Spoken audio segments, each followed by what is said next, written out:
Welcome to the Commonwealth Club. I'm George Hammond, Chair of the Humanities Program here at the Commonwealth Club in San Francisco. And tonight's lecture is on minimizing fear. This is part of a Monday Night Philosophy series that we have here. It's been going on here for more than a decade. I started Monday Night Philosophy over 40 years ago in Madison, Wisconsin. And it was designed to compete directly with Monday Night Football. That was my idea. Even though I've moved it from Madison to Manhattan and from Manhattan here to the Commonwealth Club in San Francisco over the years, football is still winning so far. So tonight's topic, as I said, is minimizing fear. We spend a lot of time actually being afraid of being afraid, in addition to actually being afraid. So it's very important, I think, to try to understand this part of our life and whether we can do anything about it, whether we can get some control over it. And there's a lot of people who would give advice on fear are going to say, well, manipulate yourself this way, think of it this way. If you just control your emotions in this way, or you, for example, be mindful about what's going on, that kind of thing, you have a mental manipulation of the situation that affects your emotions a little bit. But actually, emotions don't work very well that way. And what I found is that the best way to have a big effect on your fears is to understand them, to really think about them, and what's the elements of a fear? Why is it that we experience this? What are the patterns in it? As you can tell, this is Monday Night Philosophy. It is about the ideas behind what it is that we're experiencing and looking for the patterns in it. So, what is fear? I define fear as the emotion caused by the anticipation of unhappiness. That's a very compact definition. There are three elements, but it's loaded with consequences. The first one being that if we look at this clearly, the most important part of it are those three elements: emotion, anticipation, and unhappiness. Now, how can we change the way we experience life based on that understanding? First, let's talk about emotions. Our emotions, the patterns of our emotions in our life, are that those emotions are automatic mental responses, reactions to our experiences. They're automatic.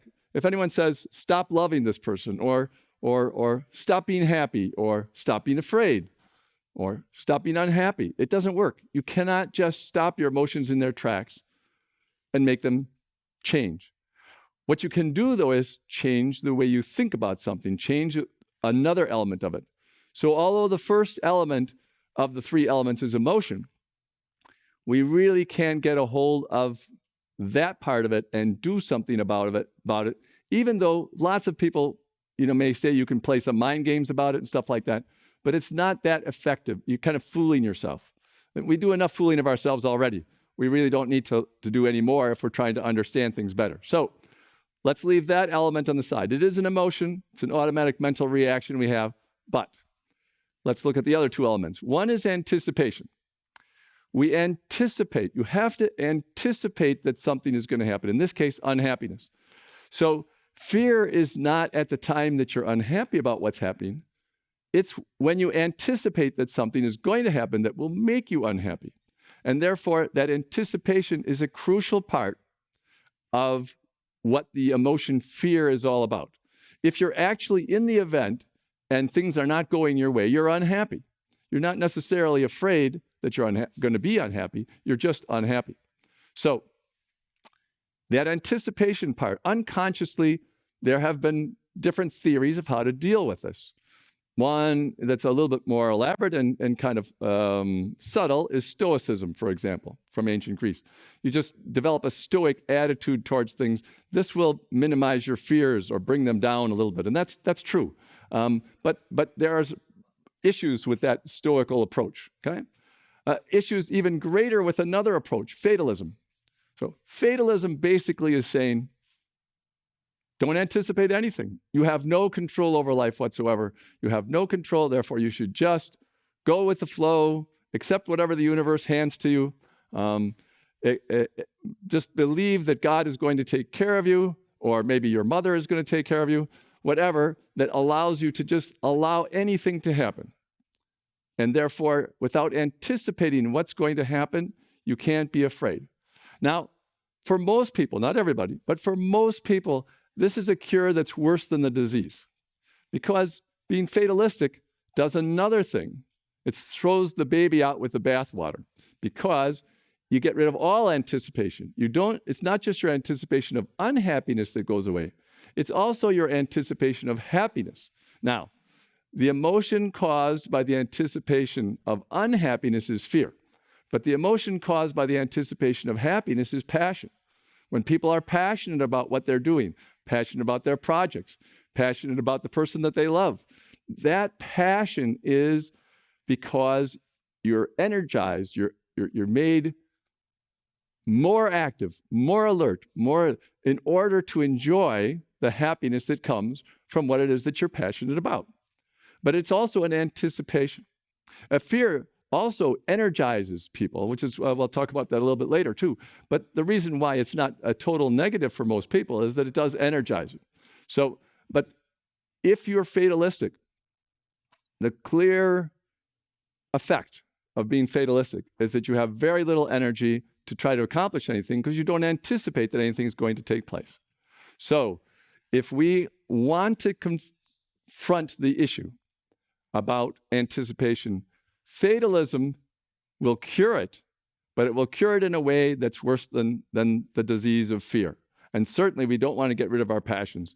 That's really, midlife crises seem to be all about that fears start to dominate our passions and we try to get our passions back before it's too late. But in any case, that element of what's going on is important to understand, because although you can attack the problem from that point of view, it doesn't work as well as attacking it from the next point of view, which is the unhappiness itself. So we're anticipating unhappiness, that's why we're afraid. Now, when we anticipate unhappiness, what are we talking about? So I'll define unhappiness. Unhappiness is the emotion caused by the non-fulfillment of a desire. So again, we have an emotion, can't do anything about that part. Again, 3 elements. It is the non-fulfillment of a desire. So you have 2 elements. One is that you have a desire involved. One is that it doesn't get done. Happiness is not the opposite of unhappiness. It is the emotion caused by the fulfillment of a desire. So we'll just talk about unhappiness for a second here. We have those 2 elements. If we are going to lower our fears, the way to do it most effectively is to not be so unhappy, not expect ourselves to be so unhappy, because that's what we're anticipating. So how can we do that? How can we get to an understanding of life, of the way that we live our life, about the patterns of our minds and how they operate, that allows us to lower our expectation of happiness, of unhappiness, So, good example is the current crisis, okay, COVID-19. There are many ways of looking at it, and your emotional reaction to the situation is going to be based upon what you think about it. If you read about it, and you read everything on the internet, there's all kinds of different pieces of advice about what's going on. If you believe from everything that you've read that it's not a hoax or anything, but it's probably a lot like the common cold, it's not that really big a deal, then you're not going to be too concerned about it. You're not going to feel that it's going to cause you much unhappiness. And so you're not going to be that afraid of it. So people will tell you all kinds of rules that you have to follow, and you say, that's a bunch of nonsense, I'm not going to follow the rules. If, on the other hand, you think that COVID-19 is going to cause something like 5 to 10 times a worse effect than the flu usually does every season, then you have another reaction. You say, okay, well, people die every year from the flu. If it's going to be 5 or 10 times as many people as that in the world, that I can deal with. It's not enjoyable. I'm upset about it. I'm concerned about it. I will certainly do some things to try to help make this a little bit less problematic, but your fear level is not that much. On the other hand, if you read all of the information about the Spanish flu from 1918, how it killed 50 million people in the world, and that is the way you're looking at it, that is the way you believe that COVID-19 is going to unfold, then you might even be paralyzed with fear, especially if you're in some of the high-risk categories. You're basically saying, this is a death sentence for me. Now, we're going to talk about the fear of death a little bit later, but we're just talking about the fear of the virus. And the effect of what you think shows how your emotions are going to be. The intensity of your fear, how much you have, and anxiety and fear is pretty much the same thing here. So that's the virus point of view, and it's a very good example of how we think about something really influences how we feel about it. If you're in your childhood, if you really enjoyed playing with a toy, and you were passionate about playing with this toy, and then you see this toy, and you have a certain emotional reaction every time you see it. Oh, that's going to be a lot of fun. And when you're a little bit older, you see the toy again, and you have just a nostalgic feeling for it, but you don't get passionate about it because you don't want to play with it anymore. You're 14 years old, and the thing that you enjoyed when you're 4 years old is no longer going to produce that pleasure for you. And the same thing is true if you're then an adult and you see the toy, and then you see your own child play with it. Then in addition to the nostalgia of your own experience, you also feel how nice it is to see that the next generation is getting passionate about the same thing you did. So there are a lot of complicated emotions all about one little toy, but it has to do with the context. What's the context? And how do we understand that experience? And therefore, how do we emotionally react to what we're doing or what we're seeing? So that's a little bit about the virus and how thinking about things is different. But another element of this, before I go into the actual kinds of fears and how to minimize them, is we're not totally averse to fear. As I was saying before, it energizes us, right? And if we are energized by our fears, we are a little bit attracted to them. As a matter of fact, we pay for people to scare us. It's a very interesting part of our life, but we do pay for people to scare us. One of the things that The Economist said in summarizing Hollywood's effect on the planet was that Hollywood takes our fears, our dreams, and our nightmares and turns them into movies with bigger budgets and better bodies. That's their analysis of the thing. And we do pay Hollywood when they create nightmares for us. We pay them to scare us. So you can be scared by horror movies.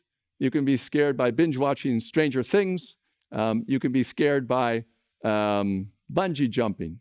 You can be scared by anything that is part of our entertainment that's there to arouse fear in you. But it's a kind of fear that is safe and protected. You know that you're not going to actually become unhappy by whatever it is that you're afraid of that you're experiencing. It's not too dissimilar to nightmares, as The Economist pointed out. Because in our nightmares, we kind of tend to practice escaping from the things that we're really afraid are going to happen to us. And so in those nightmares, we're kind of trying to go through what makes us unhappy and experience them, but in a safe and comfortable environment, sort of like the Dolores Umbridges of the world are always trying to create for us, and to our dismay when it's in the real world. So that part of fear is a very interesting part, because you'd think anticipating unhappiness would have no appeal to anybody at any time, but it does. And so part of what I wanted to talk about tonight was how the fact that when we anticipate unhappiness, we get a little bit of a charge out of it. We get a little bit of a jolt out of it. We get a little adrenaline charge out of it. And so there are what I call recreational uses of fear. And recreational uses of fear are this form of entertainment. It's not unlike recreational uses of poison. So you'd say, what do you mean recreational uses of poison? Well, alcohol, cocaine, heroin, crystal meth. The human race forever has always found ways to poison themselves that they then find entertaining, because it knocks you out of where you are. It knocks you out of the experience you are. And you really don't want to be bored. You would anticipate, you're afraid of boredom more than you are of the other things. Why? Because boredom is really going to make you unhappy, right? So, and what's more boring than staying at home and also being afraid of a virus? So, there's a lot of problems going on right now. in our society. And then people are even saying, are we going to cause ourselves more problem by making everybody stay home than just trying to fight this virus? So it's a reasonable question to ask, but it's really, really effective to try to flatten the curve, as everybody knows, or as everybody doesn't know, but everybody should know. So it's just an entertaining part of our society that we would turn something like poison into a form of entertainment for ourselves, but we do. And it's important, I think, when we're trying to understand all of these emotional reactions we have to life, to really understand reality the way we actually do it, and not just what we hope to imagine that we are like. It's a lot like one of the fears that a lot of people deal with. So we'll talk about some of the specific ones. One of the big categories is fears of other people's opinions. Right? We're afraid of what other people think about us, which is one of the main reasons that public speaking is sometimes considered more damaging to us than death. People are more afraid of public speaking than they are of death, some people. There are some polls where it comes in first. Now, why would that be? Does it really mean that more people would rather die than stand up on stage and give a lecture? So, and part of it is pretty simple. Part of it is pretty simple, and you can understand it. And I think when I explain this idea a little bit, you can understand how to solve the problem in many other ways. So we all have a habit. And the habit is we really don't want people to see us clearly. We don't want people to see us the way we really are. So we kind of have this image here. It really works well on Facebook, by the way. We have this image here, and you just put this image out here, and you say, this is who I am. This is who I am. Everybody look over here. Don't look over here. Look over here. This is who I am. And we want you to buy that image of ourselves. And we hide things, of course, when we do that. The irony about this situation, there's a lot of irony. I think if you ever get a good explanation of something, there's usually a lot of irony in it. But that's just my personal point of view. But the irony of this situation is, if you ever get somebody to actually believe this image that you created of yourself, and why do you do it? Partially you do it to try to convince yourself that's who you are, and you're not really who you really are, but you are this person over here, the better version of yourself. And in order to convince yourself, you have to convince other people. That's what proselytizing is all about, right? So you're out there proselytizing for yourself, and you're saying, this is who I really am. Now, somebody actually buys that. They fall in love with this image you've created of yourself, but not who you really are. And you know that. And ironically, when anybody actually buys what you're selling, you no longer can trust their judgment. You know that they're falling for a lie. So if you can't trust their judgment anymore, it does not give you the psychic satisfaction of the whole game that you started in the first place. And everybody is doing this on a daily basis, and it's totally psychologically unsatisfactory. But we do it anyway because it's crucial to what we're trying to do. We're afraid that other people's opinions will not be or will not be accurate about us, and that's the first thing we fear about. But then sometimes we're even more afraid that they actually will be accurate about us, and we don't want that even more than we don't want them to be inaccurate. So that fear affects public speaking, of course. And how you solve the problem of public speaking, lots of people think, okay, I'm afraid of public speaking, I'll never be able to do it. Most people can be trained to do it. And there's lots of little tricks that people say to psychologically, influence how you feel standing in front of an audience and speaking. But the basic thing is reality. That really solves the problem. If you realize that everybody will be thinking thoughts about you while you're public speaking that don't conform to either who you are, who you want to be, or anything like that, that the people who are very negative will have very negative opinions about you. The people who are overly positive might have too positive opinions about you. And the people in the middle will get a little bit closer, but nobody will really see you the way you actually are. Then you're going to have a lot of problem with public speaking if what you desire is for everybody to see you as you want them to see you, or for everyone to see you as you actually are, or even, to say, I don't want any of that, but I want them to buy my product, if you're trying to sell something. So if your goal in the public speaking is something like that, you're going to be afraid because you're never going to succeed with the whole audience. You might succeed with part of the audience, but you'll never succeed with the whole audience. So you'll be getting a lot of negative feedback, and you're afraid of that negative feedback, and so you're afraid of public speaking, right? Now, all you have to do to be able to stand up and do this is to say, my goal is not any of those things. My goal is, in the case of a philosopher, I just like to inspire people to think slightly differently than they do before, to think about things from a different point of view. And you can guarantee that that's going to happen when you stand up and talk about something. Even if what the reaction is I've had enough of that, I don't want to talk, I don't want to listen to it anymore. You've still created a thinking reaction to the situation. So if you have very modest goals for what you're going to do, then you're not going to be afraid of it. And this applies to a lot of things in life that have nothing to do with public speaking. I'm not suggesting everybody get up and be a public speaker. But because that's a big fear, that's one of the elements of how we can deal with it. Now, there's another category of relatively small fears to talk about.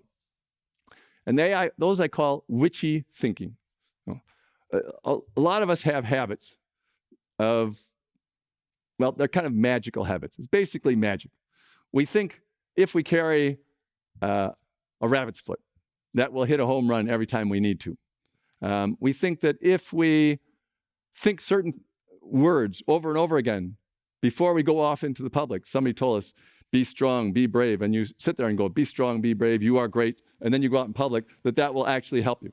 And as long as you believe that it will, it can have an influence. But that's your belief. As soon as your belief is knocked down, it doesn't have any influence. And this kind of thinking that you can do something really totally unrelated to what you're trying to accomplish, whether it's turning a wheel 5 times before you go out to do something. I mean, people have so many different habits. Cleaning your house spick and span 5 times every day and to make sure you don't get any germs. That kind of thing. All those different things, even though they have some relationship to reality, they're mostly what I call witchy thinking, as I said. They're made up. There's no rational relationship between what you're doing and the outcome. And basically, that's what worrying is. A lot of people feel that if they worry about something that's going to happen, it will stop it from happening. If I punish myself by being miserable ahead of time, then either the fates or God or the gods or whatever your belief is, they will say, okay, you've already suffered enough. I am going to let this cup pass from you, right? So people feel that about worrying. They use it as a talisman, as a way to prevent bad things from happening. Now, if you step back from it and you watch reality, you'll see that kind of worrying never changes the outcome, or almost never changes the outcome. Sometimes it changes the outcome because you're at home worrying so much you don't leave your home. And I don't mean during the virus crisis either. I just mean in general. If you're so worried that something bad is going to happen, you never leave your home, well, then something outside your home is not bad, is not going to happen. But the fact that you never leave your home has created your life in a way which takes away so much of the pleasure that it's probably worse. And I think a lot of the thinking about fears that will really help is to always understand this one concept that's very commonly understood, which is sometimes the cure is worse than the disease. Sometimes how you're trying to solve a problem is actually worse than what you're trying to solve in the first place. So we have these different fears of other people's opinion. It has a big influence on what we think about our bodies, for example. We think, how can I present my body so that it accurately conveys who I am? I should use makeup, get plastic surgery. I should get lifts if I'm too short. I should, wear flats if I'm too tall. You try to present your body in a way which is not accurate because you're hoping that the way you present your body, the kind of clothes you wear, all that kind of stuff, will have an influence on what people see when they see you. And the fact is, there will be differences. If you fit the image, if you are a ballerina, then you would wear certain clothes, then everyone knows you're a ballerina. If you are the king, you wear certain clothes so that everyone knows you're the king. If you start going around in casual Friday clothes when you're a king, people won't pick you out as the king until you actually then get married or, some big ceremony on TV for everybody to watch, and your train, is carried by 100 people behind you, then people get the idea, well, this guy must be the king because of the clothes. and etc. All kinds of people. Priests wear certain collars that everyone knows they're a priest. And then thieves sometimes wear priest collars in order to try to be trusted when they really aren't to be trusted. So there's a lot of really small details going on here. But the basic thing is very interesting, which is we somehow think our bodies can totally represent us. And they really can't. We are personalities. And those personalities are what we're projecting in the world, or what we're conveying to the other people in the world. And our bodies are not really crucial to that process. You can take somebody who has had was in a fire, for example, and before plastic surgery, which wonderful advances, got better. Everyone could tell this person had been in a fire, and it was scary to children, and so on and so forth. But that fire, unless the fire itself and the damaged body affected the personality strongly, and it often does. But if it didn't, the person is still there. And when that person opens their eyes and smiles and talks, it's still the same person that you knew before. It's just a little harder to see. A little like a car. Some people love their cars so much, they want that car to do the same thing, to present themselves to the world. So that the car has to be spick and span, it has to be perfectly outlined, it has to be a cool car. I mean, people say cars are sexy, these cars are not sexy, that's boring. So I don't think the cars really think about any of that stuff. So it's just an image that we create and present to the world. As long as everyone agrees that's what it means, fine. Okay? So it's an interesting part of our culture, an interesting part of every human culture, that has always been done. And of course, if you look through history, all different kinds of clothing have been done. If people want their women to be totally covered, for example, and that's the only way to do it, you don't really need short skirts to try to convey what it is that is going on in a social situation. Anything can do it. The songs from the 1920s had different ideas about that too. And it's just a cultural context. And so what's trying to be stopped in that case can't be stopped. What's trying to be prevented in almost every case where there's these rules can't really be prevented, because the basic thing that's going on is our interaction with each other, our social interactions, and that's why, frankly, most people don't like social distancing at all. However, I did think the other day, it was pretty interesting that with this social distancing, everybody's starting to practice it.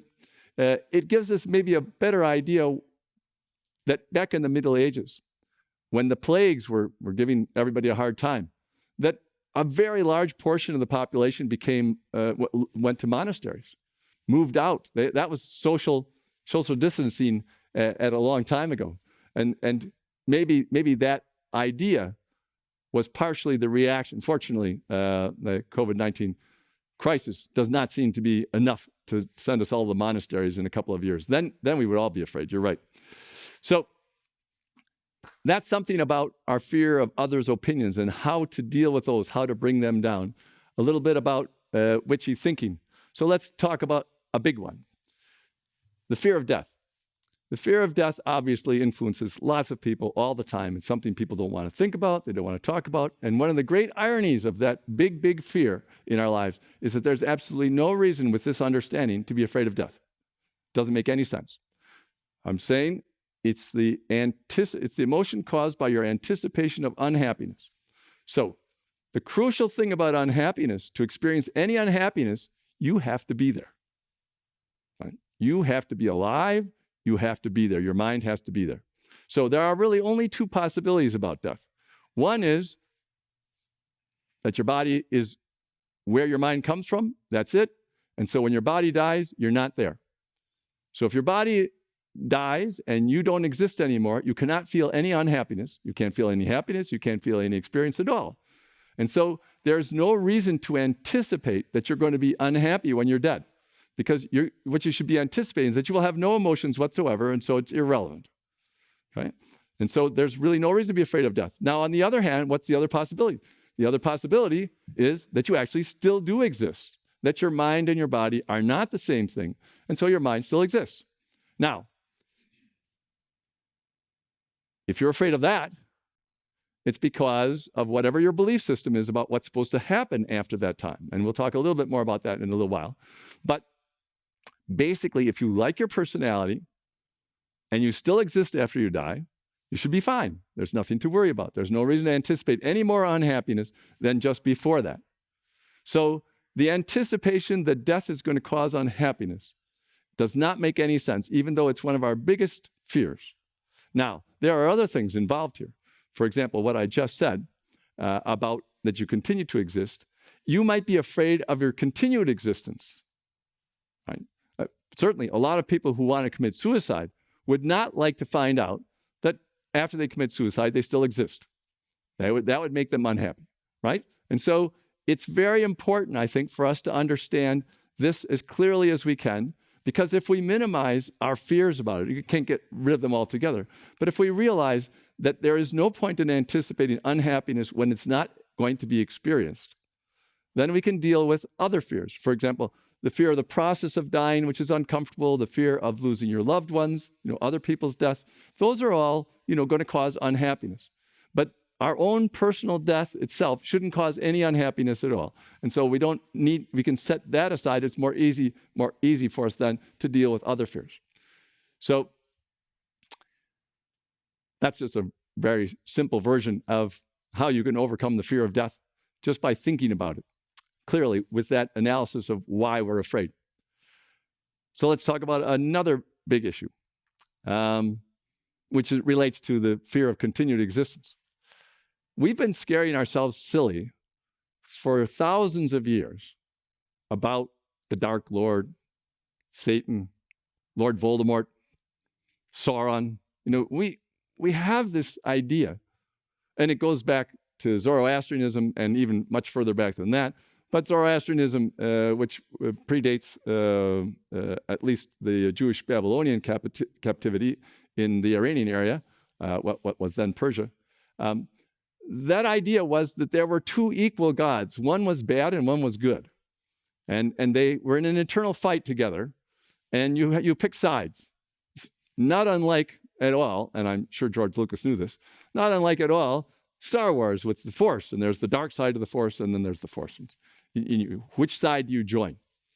Well, part of this whole fear is very ironic to me, because we have this emotional feeling that we're the center of the universe. All children have it. Some adults get over it, not very many of them. And the reason that we feel that the center of the universe is because that's how we experience life, right? Everything is going on in our own head. We know that there's probably some objective reality, although there have been philosophers who've just said that everything else is an illusion. I'll go into that a little bit later too, maybe. But we have this idea that because we're the center of the universe, everybody wants us on their side of the deal, as if they're recruiting their team members, and it would be valuable for them to get us on their team. So we kind of think that there's a recruitment. I mean, that's basically what the story of Job is in the Bible. Which side is Job going to join? Part of the difficulty of this that Zoroaster answered by saying that there were two gods and they were equally eternal. One didn't create the other one. One of the problems is, there's never a really good explanation of why the good guy created the bad guy to fight against the whole time. So, but when we look at this, what we see is something that makes it attractive to us, the dark side. What's the dark side that makes it attractive? Power. And one of the great ironies is that power over other people is one of those other illusions that really doesn't exist. There is no such thing as power over another mind. Every 2-year-old can prove it by saying no to you. They say no, no, no. Even slaves can say no. And it might cost them their life. Fortunately, most parents don't kill their 2-year-olds. But you can say no at any one time because it's your will, your free will. Now, I don't mean by free will here the moral choice and all those other arguments, but you get to make decisions in your life. And nobody can take that away from you. Nobody can do it for you. You can assign it to somebody else and say, here, I'm really bad at making my own decisions. You make them all for me. But that's a choice that you make, and you can take it back at any time. So the irony, as I said, is that no one ever gets power over another mind as far as making decisions go. And that he can manipulate you by playing with your emotions and making you afraid and making you do things in order to avoid physical pain, et cetera, et cetera. Certainly, those manipulations go on all the time. That's not real power. It's only manipulation of your emotions. There is no real power. But we want that power. We want that power. And that's why there is an attraction to the stories about the dark side of the world, dark side of our explanations of life, and it's why we have those. As a matter of fact, part of the irony here is that most of the time, if you dig deep in, somewhere in even God's unconsciousness or unconscious the part of the story is that he's a dark lord. He's kind of a tyrant king. I just think if you go back and read all the stories, 3,000 years ago, our ancestors don't seem to have been able to imagine a leader that was not a dark lord, a tyrant king, always doing things to show off their power, to irritate people, to make them mad, to make them afraid. Not always, but quite often. So I think in that context, I think inside the context of the religious belief, I think there's an image that Jesus gave that I think is really useful. And Jesus, in the Jewish and Christian and Islamic religions, the God is all the same person. No, it's always the same person. So who Jesus calls God the Father is the same person as Allah for Islam and is the same person as the God of Abraham. And what he said was, just imagine what Jesus said, and you can enjoy this image, whether you think of Jesus as God himself, whether you think of, or if you're Islam, if you think of Jesus as a prophet of Allah, or if you're Jewish and you think of Jesus as just some nice Jewish boy who didn't get it right. So in any of those cases, this image is very useful to lower your fear because basically, he said, God is like the best father that you know, only 70 times 7 better than that. Okay? That's not a scary image. Yes, generally, fathers are kind of tyrant kings at times, but most of the time they're not. My own father was most of the time very, very nice. Occasionally, he had a temper.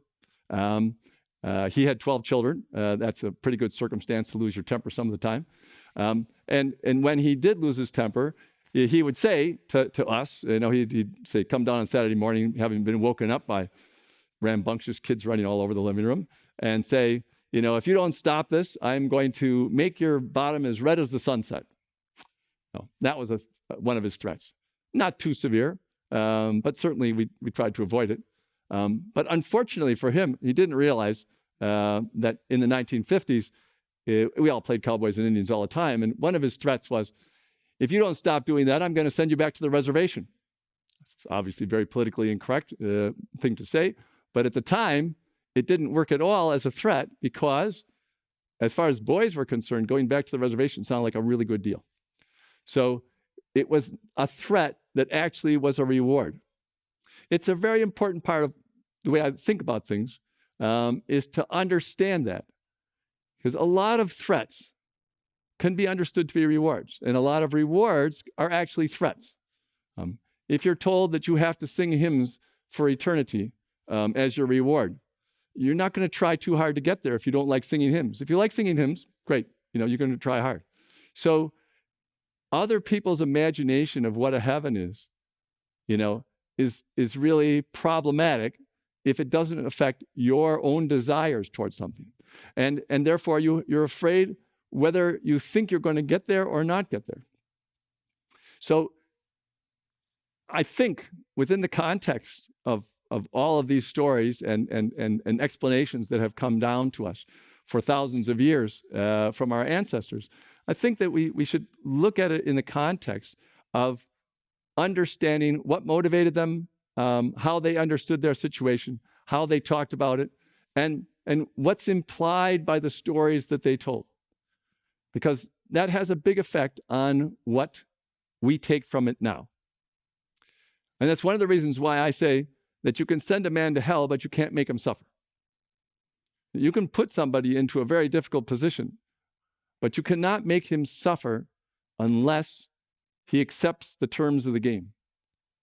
Jack London has a great novel about that. And it's something that minds can do. It's, again, this independence of each of us. We don't really realize how strong that is. We don't like to realize how strong it is because we're social beings. We like to be together with other people. We're afraid of being all alone, all by ourselves. But the fact is that every individual mind experiences things individually in their own minds. By that, I don't mean that the objective world doesn't exist. I really think the objective world exists. There's a theory in India. Shankara was behind it. It was there before that, but he did a really good job of explaining it logically. And that is that if you have this idea of perfection and you keep pushing the idea of perfection and trying to explain what's going on, you end up with an idea that there's a static universal mind, and that's all that really exists. Everything else is just an illusion.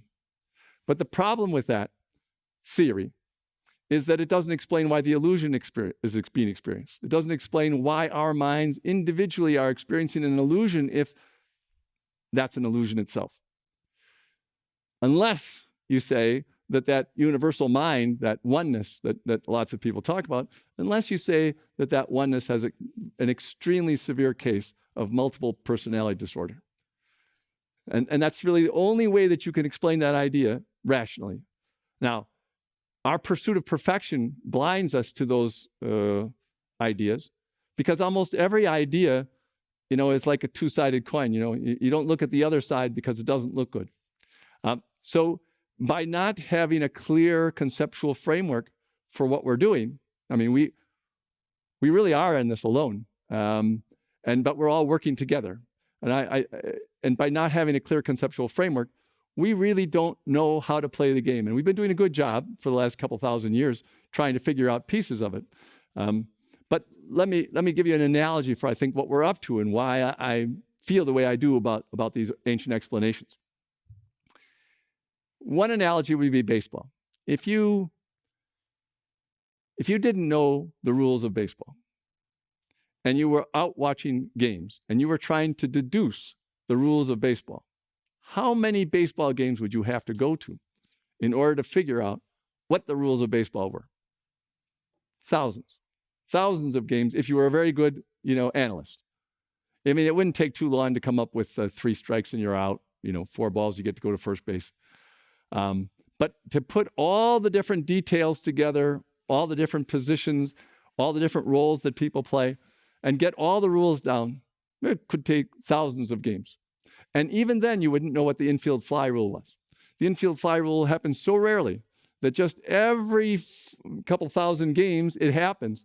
And you'd say, why did that happen? Why did that happen? That doesn't follow any of the rules or any of the patterns I've seen before.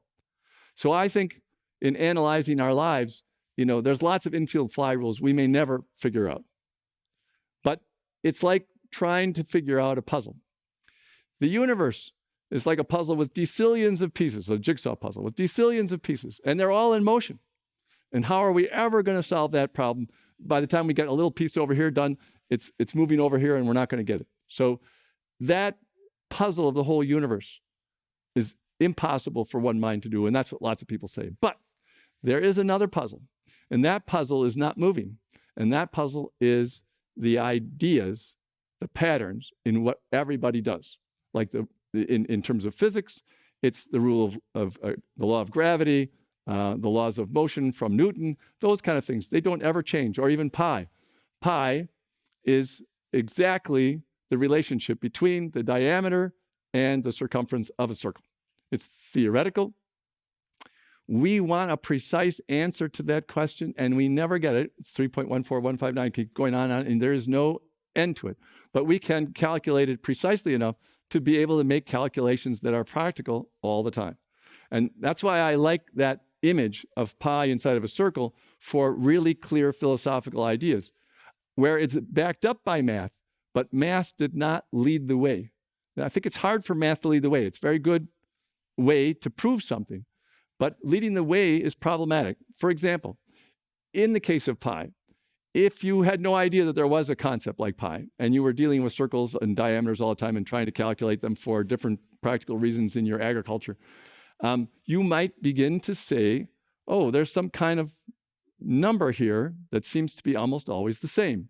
You might notice it in cones, in cylinders, trying to figure out how much you could fill a cylinder in terms of volume, in terms of cone, in terms of circles and the circumference.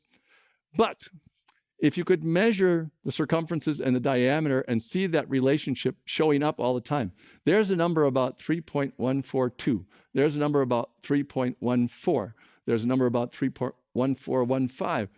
And you begin to say, that's always about the same number, that relationship. You would never get the answer trying to get there by mathematics. You'd keep approximating the answer, but the only clear answer is when you say, oh, it is the exact relationship between the diameter and the circumference of a circle. And we know what a circle is by definition. And so that is like a perfect analogy for me for how we look at life. And it's also a very good example of what, to me, Plato was talking about when he talked about the eternal ideas. He talked about those ideas as if they were real, as if they were personal in a way. That was the better world, the world of these ideas. And I think he was just emotionally coming to the idea of a concept, something that we have now perfectly clearly.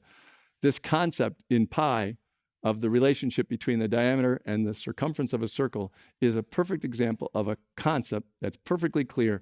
We can apply it in practical world, but we cannot precisely define it mathematically. And we have a lot of things that we know. The 20th century was so good at science that a prejudice developed that unless you could measure it, we couldn't know it. And everything is irrelevant if we can't know it. But all of our emotions, all of our personal lives, all of our personality, they're like pi. You cannot know precisely, but you can still see the patterns.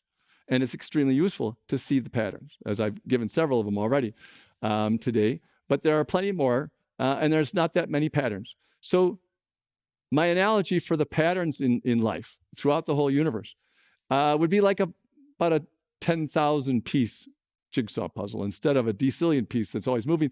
And it's always the same because it really doesn't move.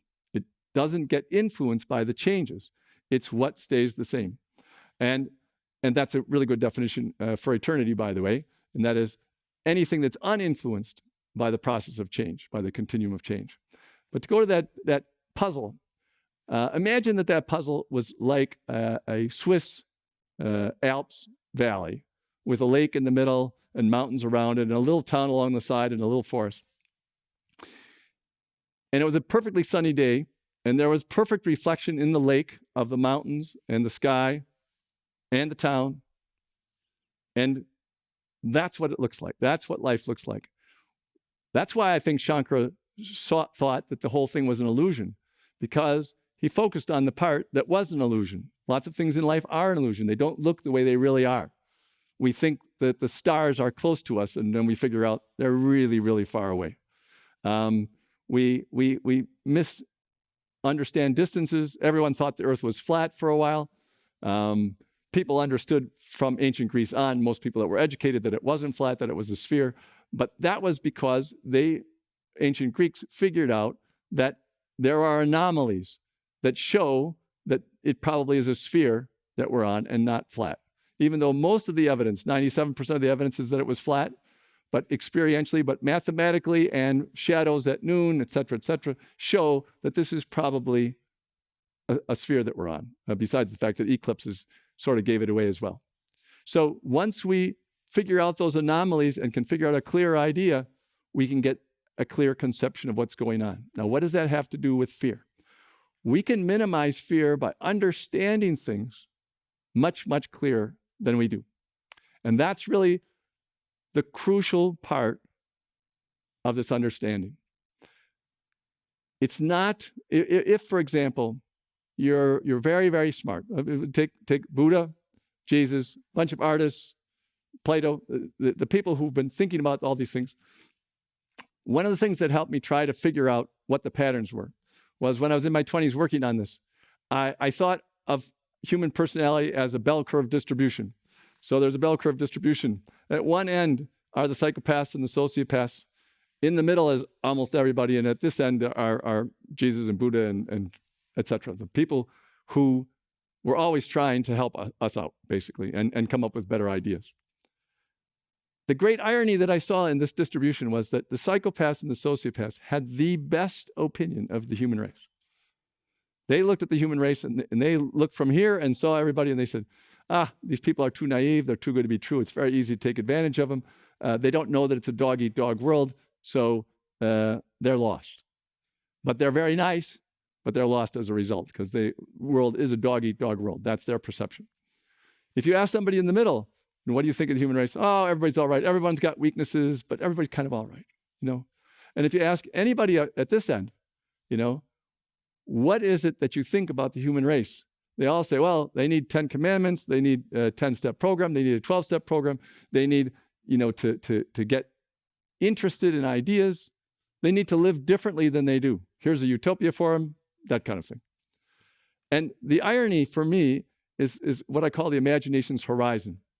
You can, whatever your feelings are about life, whatever your desires are, your imagination projects out from there and says, this is where we can go, right? So your imagination's horizon is how far can you see? And ironically, the further out you go, the further you can see. So the people at this end were looking out in this direction, away from humanity, and telling humanity, what I'd really like you to do is move over here. Change your personalities, move over here. But our personalities do not change very easily, right? And so we really don't want to do that. In fact, even those guys didn't want to go much further than they already were. So that idea, the imagination's horizon, is an important way that I understood this so that I could explain that the patterns, that what was common, for example, in the case of fear, is every one of those minds, from the bulk of humanity to the sociopath to the high end of humanity, all the way down, all of those minds have to have the same pattern in what they do. And that's why I went to these kind of abstract ideas. Fear is the emotion caused by the anticipation of unhappiness. Right. Now, one other thing, and this is about worrying. We have a relationship with our own imaginations, right? Our own imaginations are there. They create stories. They do all kinds of things. But basically what they're there is to tell us where to go next. It's our imaginations that create that image of ourselves where what we really want to be, that we're trying to get everyone else to buy, for example. And it's our relationship with our imagination that makes a big difference in how worried we are, how fearful we are about life. Because if we look at that imagination, what we're imagining, and we always come up short, we can always be afraid that we're not good enough. Always. And therefore we worry. We worry that everybody else will notice we're not good enough. We worry ourselves that we're not good enough. And it's all because we look ahead with our imaginations and say, this is where I want to go next. And this is my horizon. But the irony is, no matter how far you move along in that direction, the horizon moves even further out. And therefore, the people that can be the most worried and most anxious will be the best people. And guess what? That happens. The people who are some of the most productive people, that kind of thing, not best in any other sense, but most productive from a social point of view, from a human race point of view, the ones that influence history and everything, have been some of the most anxious people because they never think they're good enough, because their imagination is so good, they move forward. Leonardo wasn't that anxious, but he's always thinking of where else to go next, where else to go next, what else can I figure out, what else can I figure out, and not being 100% comfortable that he was good enough. That's the irony of our relationship with our imagination. We have really turned our imaginations into a conscience rather than a tool to move ahead. And if it's a conscience telling us how we're bad, we're going to be worried all the time. And if we just recognize, it's like my to-do menu. It's something that I can do. It's something I can move forward with. And I can either say yes to that or not. And that's really a totally different relationship with your imagination. And with that different relationship, your worries go way down. So one big thing would be to do that. And I'll say one thing about one of the other characters at this end, Buddha. So Buddha came up with the conclusion that desire was the source of all suffering. Now, I'm obviously disagreeing with that. I'm saying that the fear or unhappiness is caused by not fulfilling a desire, not the desire itself, but not fulfilling the desire. And the solution to that is to be very intelligent about what you desire. And one of the ironies of it is that the purpose of life for Buddha then was to reach nirvana, where all this had came to an end, to reach that perfect state of mind, and everything would come to an end. But the great irony is that is also a desire. A desire to get to nirvana is also a desire. So that also should cause some suffering. So desire itself, we beat up on it a lot for a large number of different reasons. A lot of religions are mad at desire for different particular reasons because they don't like this desire or that desire. But the great irony, of course, is that every single one of the rewards that's offered is a kind of happiness. Either nirvana is supposed to be happy or heaven's supposed to be happy. If it wasn't going to be happy, people wouldn't go for it. So to me, part of the overall scheme of things is inherent in what's going on. And I think whenever you find rewards and punishments involved in an explanation, that it's not an accurate explanation. It's a cultural phenomenon, because we always use rewards and punishments to try to adjust other people to what we want them to be, right? And if you have a goal, a reward, that is the reward for all of life. This is what life's purpose is. It's to reach this reward. When you get that reward, you've satisfied it, whether that's nirvana, heaven, being a billionaire, anything, any temporary goal. When you get there, your life no longer has any purpose, because the purpose of life has been fulfilled. So you no longer have anything to work for. You no longer have any reason to be alive, if that's the purpose of life. On the other hand, if the meaning of life or the purpose of life is inherent in everyday life, then it can go on forever.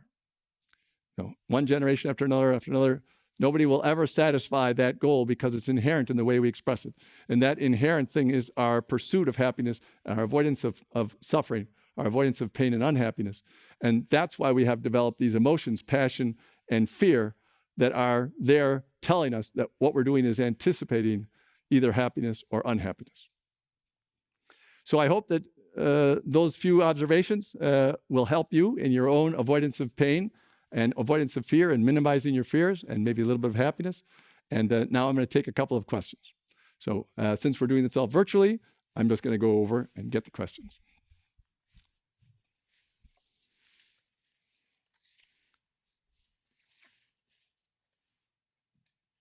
So one question is, where does fear originate? So fear originates in our minds as an emotion in reaction to our anticipation, again, that something is going to make us unhappy. So there's all kinds of things that can make us unhappy. And as I said, the way you desire what you desire is going to change that.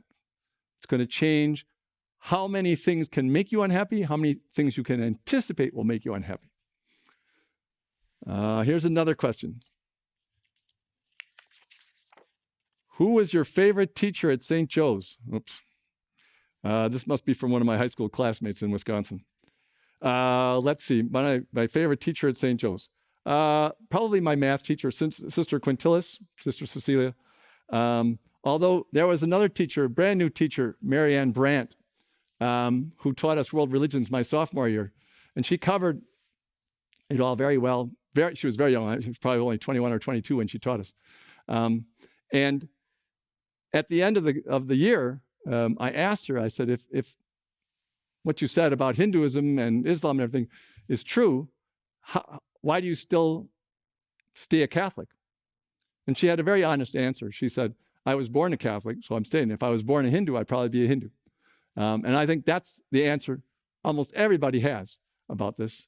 And that was an extremely helpful answer, because at that time, I remember that I had come to a conclusion at the end of that class that all those ideas were there trying to inspire people to be virtuous, but that they didn't work, because almost nobody was becoming virtuous as a result of those ideas. Mostly people became more afraid of different things, although not only.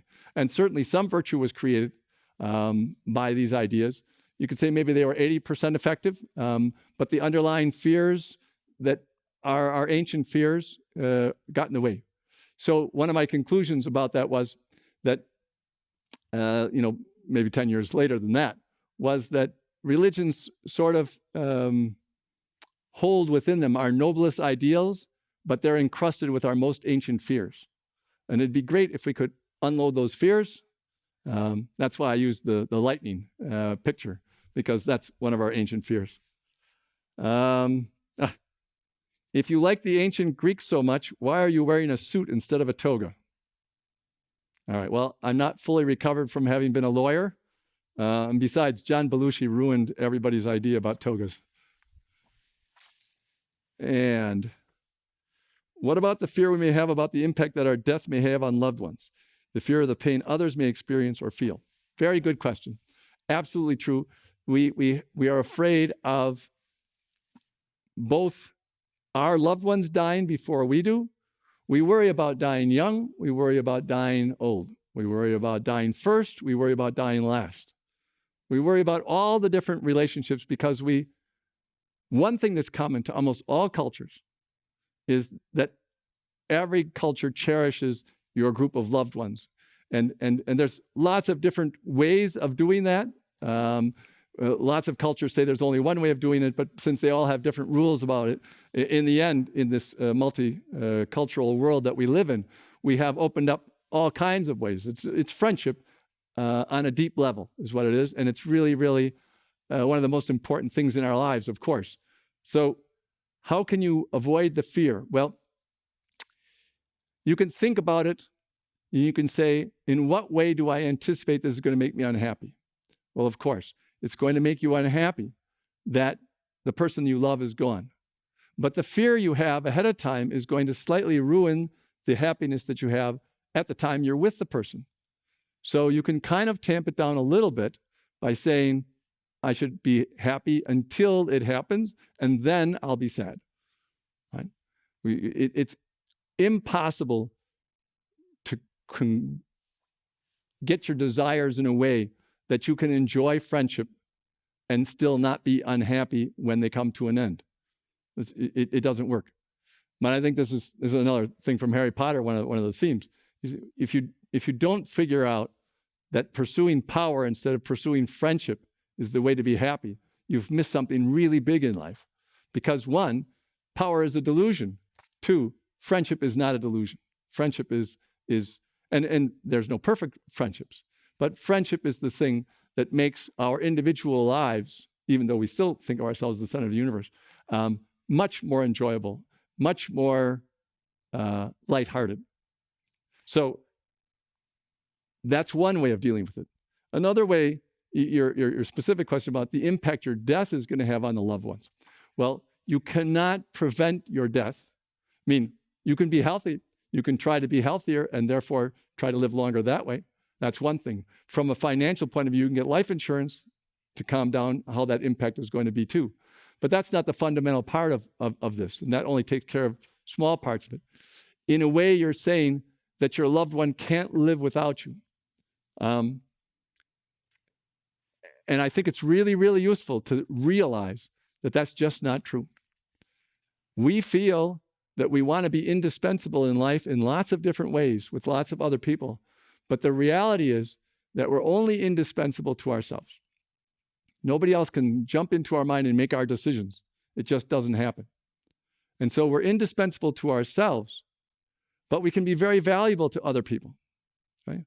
And so it's an important distinction to make in life and to not feel that you're indispensable, because what you want to be is as valuable as you can be to their happiness. And if you make yourself almost indispensable, never really indispensable, but almost indispensable, then you kind of get in the way of their happiness, because you're telling them, if you're not with me, you'll never be happy. And so you should be, it should be much more, whenever you're with me, you'll be happier.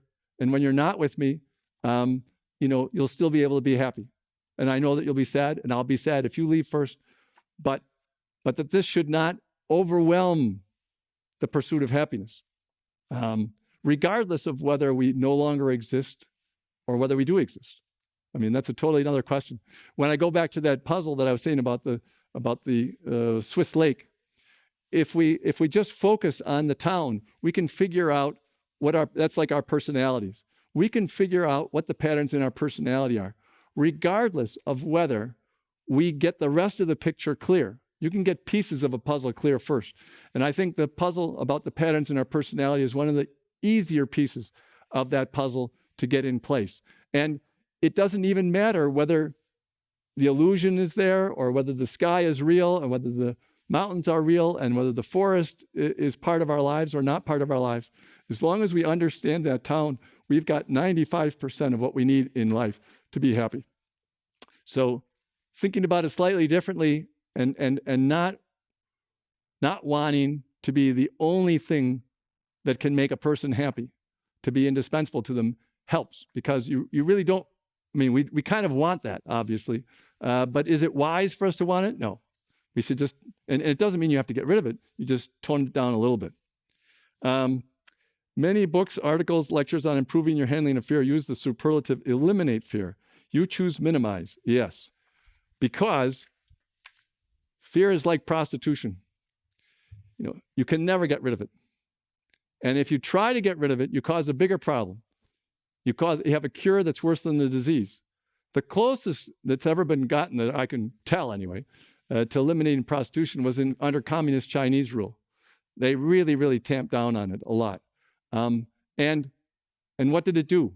It caused so much more fear, so many more problems. It's a good thing to try to minimize our social problems, absolutely. But to try to eliminate them is to ask too much. It's like I said, you have an imagination's horizon. How far can you see? And that's what you should be doing in terms of changing the way you are, because your personality is based upon all your experiences, the conclusions that you've reached about life. I talked a little bit about religious beliefs. Beliefs don't change reality at all. Whether we believe in God or don't believe in God does not change whether he exists or not. He's not Tinkerbell. If we believe in him, that doesn't make him exist. And if we don't believe him, that doesn't make him disappear if he does exist. And if we believe he has certain attributes, but he doesn't have those attributes, that doesn't change what his personality is really like, if he has a personality. So that's an important part of reality. People believed for a long time the earth was flat, did not make the earth flat. We still have societies, flat earth societies, who are hoping that the earth is still flat and that the rest of it is a conspiracy theory to make us all believe that it's a sphere. But we can allow people to believe that as long as they don't kill us if we don't believe it. As long as they behave according to the rules, what difference does it make what they believe about life, really? So it's important, I think, to understand that about belief systems, that they're not changing our reality. And I think as soon as we feel that way about all the cultures on our planet and say every one of those cultures was an attempt to get a consensus about how to live life, how to be happier, and they all have histories. There's a lot of good historians that have written about why this culture developed this particular way and so on and so forth.